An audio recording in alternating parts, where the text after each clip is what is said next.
2017 at the headquarters of the African Union here in Ethiopia. An IT engineer is looking at the servers in this building, and something seems off.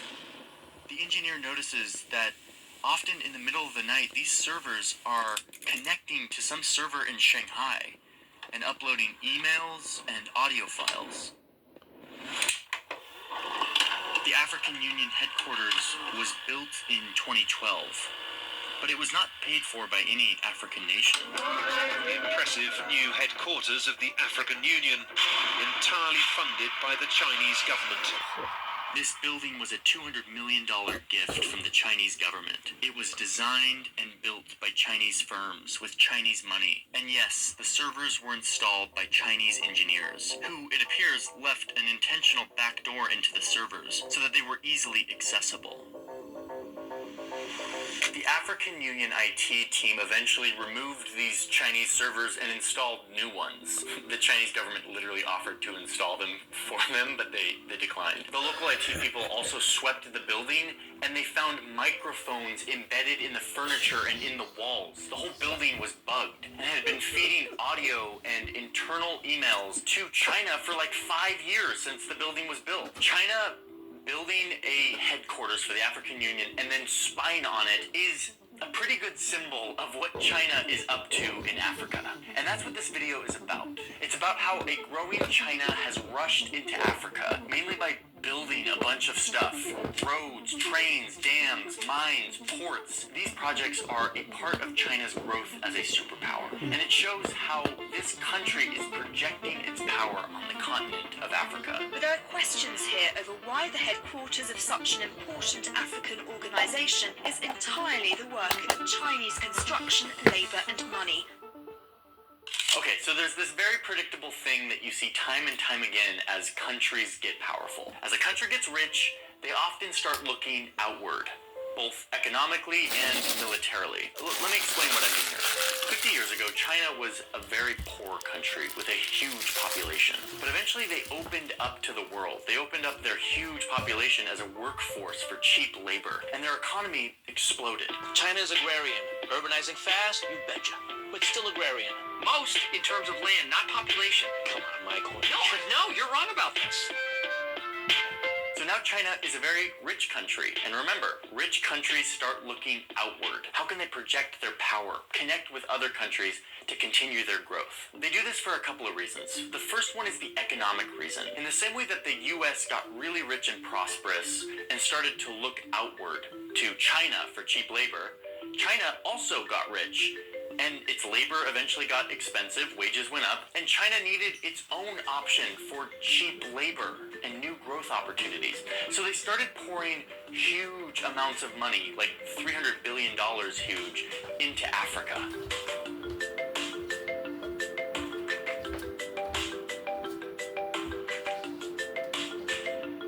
Okay, so that's the economic reason. China grows really fast, their growth is slowing down, so they need to invest in emerging economies, is what the economists will call it. Economies that haven't developed very quickly yet, but that with a little bit of investment could start to grow. Untapped markets. But the economic explanation is only half the story here.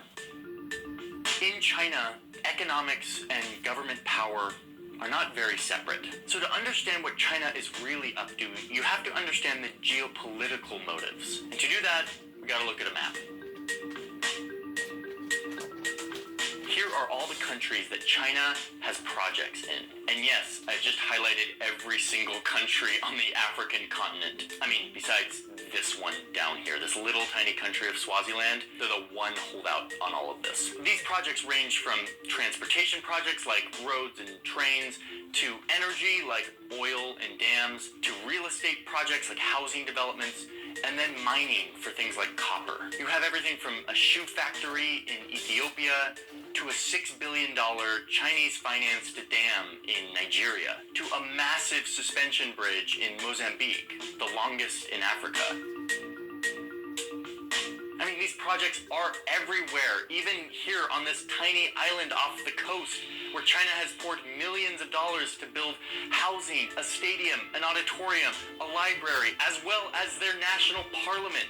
China built it all. There are too many of these projects to even count. And honestly, if you take it as a whole, a lot of these projects have been a major benefit and economic stimulus to these countries' economies. But why is China doing this? What are they up to? Well, in addition to all the economic value of investing in emerging markets, China's president also claims that they're doing this in the name of cooperation and friendship. 坚持以非洲方式解决非洲问题。 The African way. Let's dig into this and actually see what these projects look like and how they are built, and if it truly is the African way, whatever that means. Yeah. Okay, so there's this really impressive rail system that China built in Kenya. It goes from Nairobi to Mombasa in just under 4 hours, which is faster than any train in the United States, which, let's be honest here, isn't really saying much because here in the United States we don't really know how to build trains anymore. We used to be really good at it, and now we're not. It's kind of a shame. And anyway, look at this train in Kenya. This railway system was a $3.6 billion project, the most expensive infrastructure project since Kenya's independence. And it was mostly entirely paid for by a giant loan from China's state-run bank. So it was financed by China, designed by Chinese engineers, and then built by Chinese construction firms that sent Chinese workers to hire locals and manage the project. And now it's a Chinese company that actually runs the thing. If you ride this train, you're going to see all of the safety announcements and all of the documentation in Chinese, in Mandarin. It is very clear who financed and built this thing. It looks like China just parachuted in and plopped this thing down in Kenya. And now Kenya has billions of dollars of debt that they have to pay back to China eventually. In fact, 72% of all of Kenya's debt is owed to China. And this railway was meant to reduce congestion on the highway that runs parallel to it, but it hasn't done that. In fact, this railway cuts right through, like, these two national parks. While the train will offer passengers a view of a lifetime while passing through the national park, conservationists are concerned that this construction will affect the ecosystem and the wildlife that live here. And it's actually not doing what it said it was going to do. So yes, Kenya has this big shiny railway, but it wasn't really solving African issues in the African way. Meanwhile, the Chinese construction workers who came to build this thing were caught treating the local workers very poorly, making them sit at separate tables during meal breaks, punishing them when they didn't complete deadlines or take out the garbage on time. That, mixed with the fact that some of these Chinese workers were taking bribes as a part of a huge corruption scheme with this railway.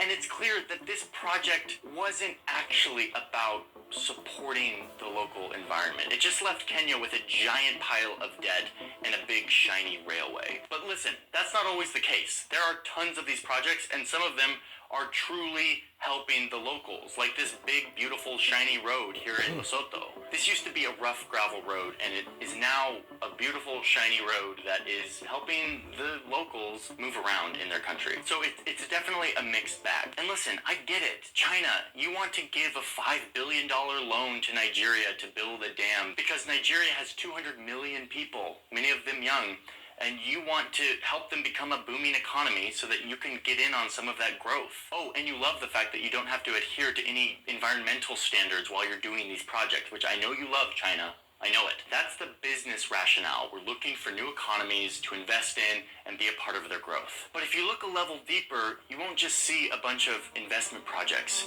You'll see a bunch of free gifts from China. And I'm intrigued by especially the political ones. Like when China shows up and builds a new parliament building, which they've done for 7 countries in Africa. Or when China offers $32 million free dollars to build a new headquarters for ECOWAS, which is basically the economic union in Western Africa. They do this for free. We will build you a new headquarters. Well, let me be clear. There is no such thing as a free gift in international relations. Everything has strings attached. So a major part of all of this investment in Africa is China investing in its future as a global superpower who needs to have friends and has historically not had a lot of friends throughout the world because the big boy United States has been doing all the friending by giving people stuff and making their lives better so that they can be allies. So China is getting in on this. And China has used their checkbook to make friends with literally every single country in Africa.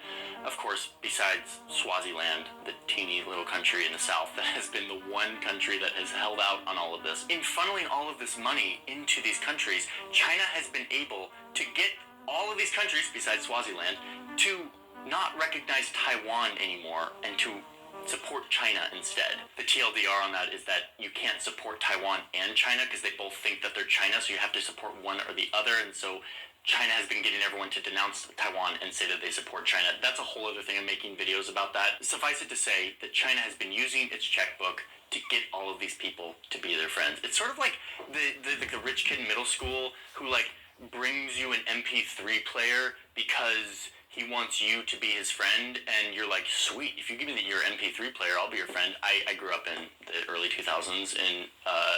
In my middle school, there were MP3 players, so sorry for the throwback. But remember when China built the African Union headquarters and then bugged the entire building so that they could spy on the leaders and their emails and their conversations? That is a perfect representation of the strings that are usually attached to these projects. But perhaps less obvious but more dangerous strings attached are the debts. In the past 2 decades, China has built large infrastructure projects in almost every country in Africa. And this has made Western critics uncomfortable. China and Africa can forge an even stronger, comprehensive strategic and cooperative partnership. A common portrayal of China's lending practices is known as debt trap diplomacy, a phrase made popular after being used in government documents during the Trump administration. The so-called debt trap is created when a country lends to poorer countries, intentionally overwhelming them with unsustainable debt, forcing them to surrender strategic assets or concede increased political leverage. But so far, there's no evidence that such a debt trap has been sprung in Africa. Now, there's always a certain grain of truth, like with every stereotype to it, but it breaks down very, very quickly upon any type of serious examination. The focus on debt trap diplomacy is part of wider Western anxieties towards China in Africa. We've already seen that Chinese investments in Chinese infrastructure projects have been linked to increasing Chinese influence within the host country ruling elite. That may end up becoming somewhat of a leverage point for China to push some of these countries or ruling elites to side with China on critical issues that are important to the U.S. or to its allies. But while the U.S. has focused its Africa strategy on aid and social services, China has been building. African governments themselves said, we are tired of aid and charity. We want to do trade. We want to be treated like partners. The Chinese came along and said, great, we don't do aid and charity. We want to do business with you. Global Gateway will mobilize 300 billion euros till 2027. Now the US and Europe are answering back with their own infrastructure initiatives to counter China. But African experts are skeptical. At the end of the day, China has been that guy around the corner with, a bouquet of flowers to Africa, of the US, Europe and the UK have time and time again said, be careful of the flowers you see out of the window, they have thorns on them.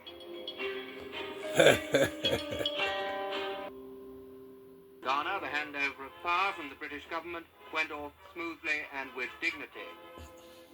From the 1950s into the 1970s, countries on the African continent gained independence from their European colonizers.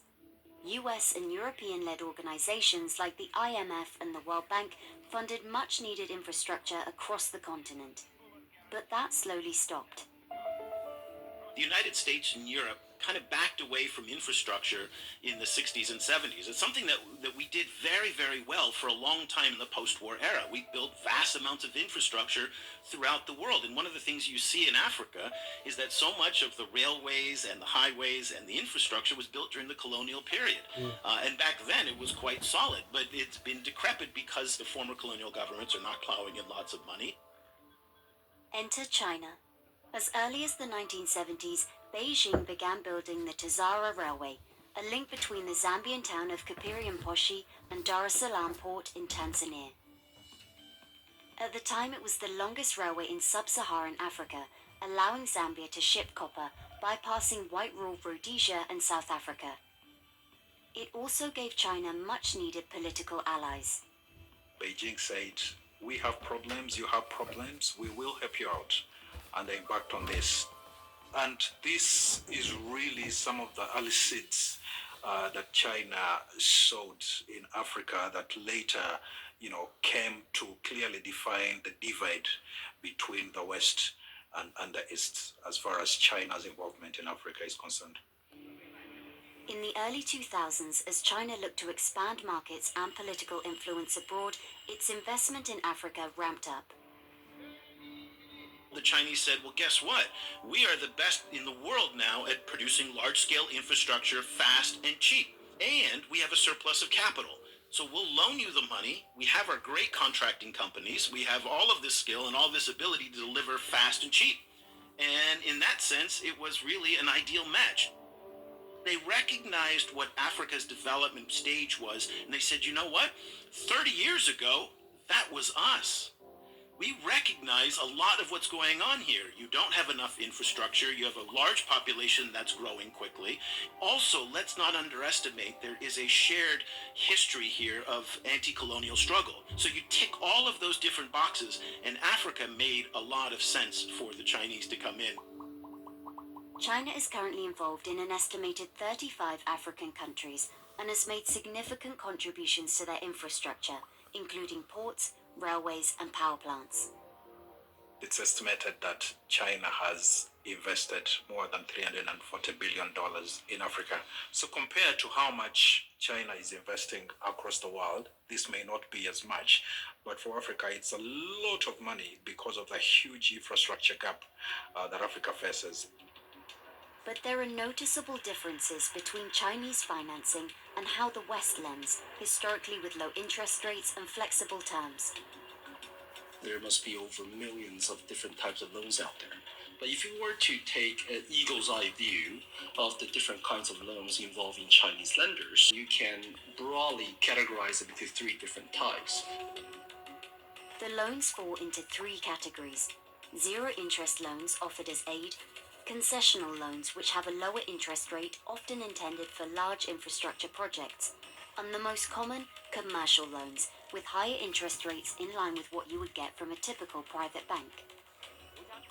One of the very interesting trends that we see when researchers discuss Chinese loans is that there is a tendency to bunch all three together. Well, the very first question you should ask yourself whenever you see something like that is, well, are they comparing apples to oranges? Because if you're comparing commercial loans to something available from the World Bank or one of its different agencies, then you're not really comparing like for like. And the fact of the matter is this, and I hope the borrowers out there are listening, 95%, if not 99% of the loan agreement are there in favor of the lenders, no matter who you deal with. This is because by the time you sign that loan agreement and you get the money, you'll have the money in your hands, and the only thing the bank will have is a piece of paper.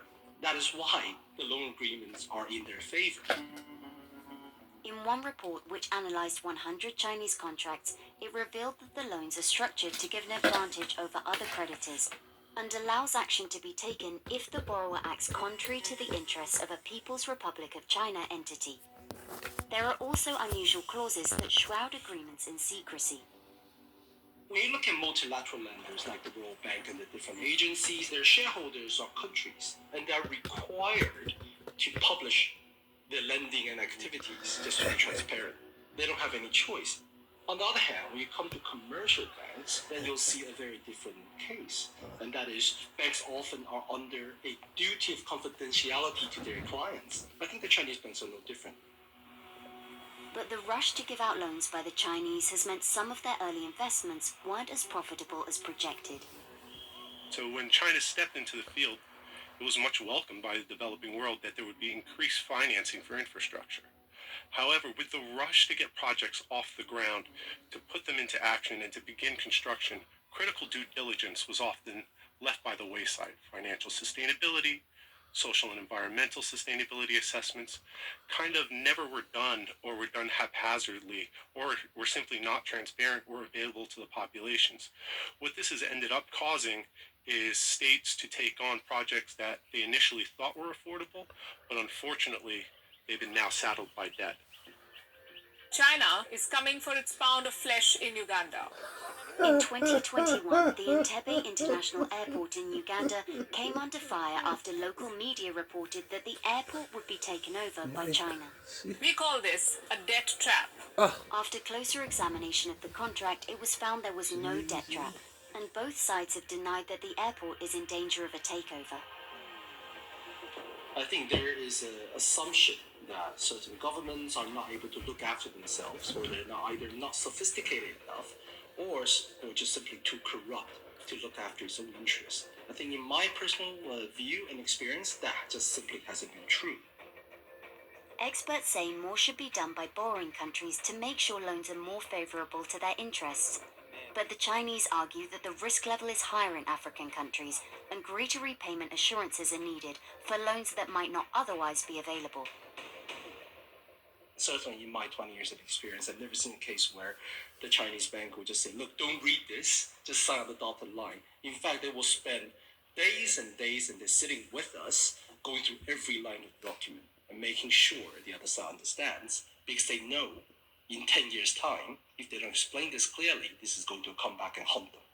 受欧洲国家管理这么长时间，应该是学到了很多先进的管理经验。哪有多少时间？没多少时间了。我们炒那个要那个国经济啊，很炒。现在是50年，第几50年那个？就是50年以前，你不是受他们西方那个什么都好啊？是啊，那个先进的影响，那个代代往传下来，越传越文明越发达了，怎么越来越倒退，越落后了？把原来留下的东西根本都没有更加的爱护保护去利用它，反而都遭到了毁灭性的重创，成这样子，只有慢慢经过几代人。News to some outsiders, as it is a very recent development, but China currently has one of the largest populations of African immigrants in all of Asia, numbering in the hundreds of thousands or possibly over 1 million as of 2024, mostly concentrated in megacities such as Beijing, Shanghai, Hong Kong, especially Guangzhou. These migrants come from many parts of the African continent, including Ethiopia, South Africa, Nigeria, and are a result of growing connections between the PRC and many different African nations, which also have growing Chinese populations. These Africans include a large number of young students, as well as entrepreneurs, contractors, and many other professions. There has been conflict with this rapidly growing demographic, however, as tensions in China are quite high with the litany of societal and economic crises affecting the Chinese population at the moment. Been seen as being under Beijing's influence. It's been referred to as China's second continent in the past. And in fact, they've invested something like $200 billion in the continent over recent years, building vast infrastructure projects, extracting critical minerals for use by Chinese renewable energy companies. But I think increasingly with the competition with the West, the battle for influence in Africa is becoming even more important because it coincides with a downturn in the Chinese economy, a reduction in the amount of aid that's going to Africa from China, and a far greater wariness within Africa of their own dependence upon China, which is very, very considerable.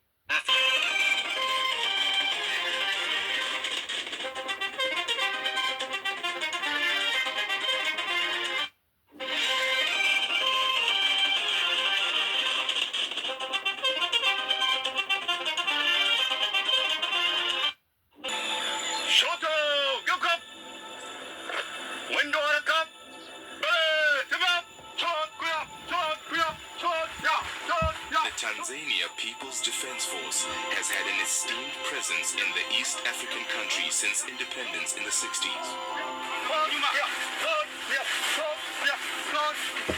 Over 27,000 soldiers are actively employed in bases throughout the country.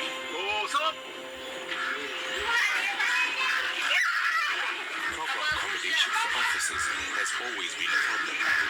In Dar es Salaam, they are scattered throughout the city in dilapidated temporary houses.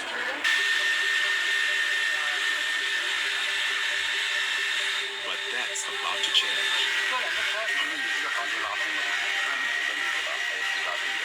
China's Exim Bank provided a construction loan to build over 700 apartment blocks in 8 provinces across Tanzania.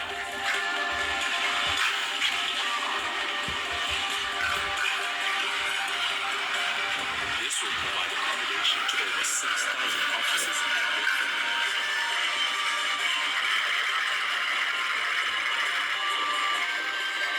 One of the conditions of the loan was that the Chinese company does the construction.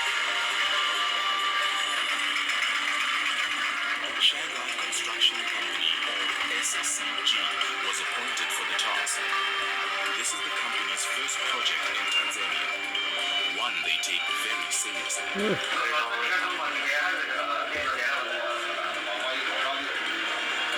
那么我们国家30多年改革开放以来，经济建设突飞猛进，人民的生活水平不断的提高。但到这里一看，就感觉到他们的水平可能还要略低于我们50年代的生活水平。就这样一看一想呢，更觉得我们做这个事，它是非常有必要，也更感觉到自己的责任重大。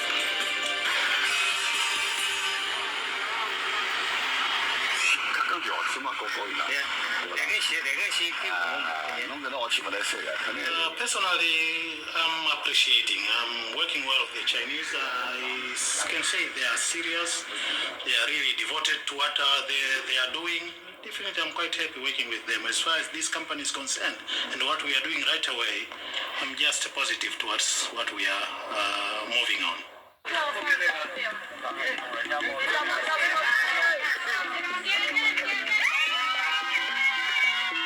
According to Tanzanian law, Nice. workers are not allowed to do manual labor, which means over 3,000 local workers were employed on construction sites across the country. China and bicycles are almost synonymous, and SCG's incentive award brings a little bit of Beijing to Dar es Salaam. Nice.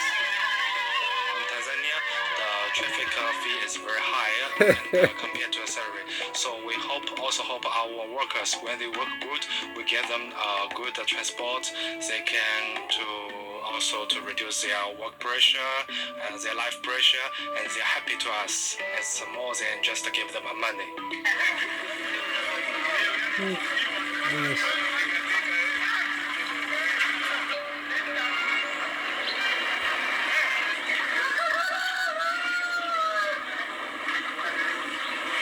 Alpha Kimaro is one of the offices that will soon receive a new apartment. His living quarters are shabby and cramped. When guests come, they are forced to sit outside. There's also no running water inside the house. No water. Water, I'm going to take water out. I use a bucket and put it inside. Every day. Every day to get water there. In the tap or out of our house. And then put inside our house. Electrical installations are old and unreliable, and there just isn't enough space for his family's needs. This room for children. All children sleep here, girls, boys, and all visitors come here, sleep here. Because it's a one room.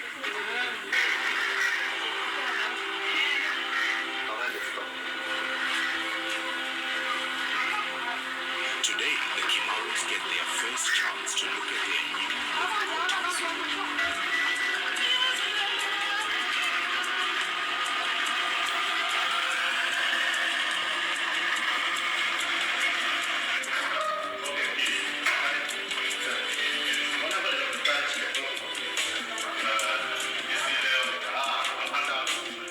I see this new house. This new house is good. Good. Because there is a 3 room. Keep it clean, man. Room, girl and boy. It's good. Kitchen is good.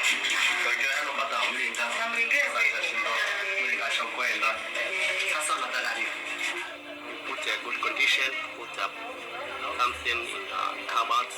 Okay. It's good.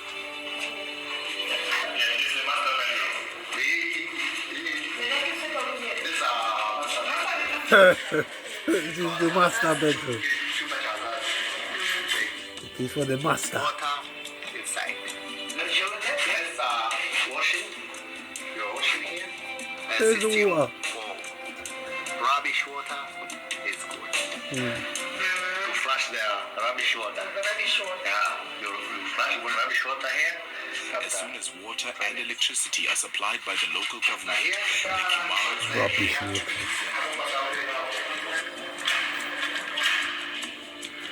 a prospect they look forward to.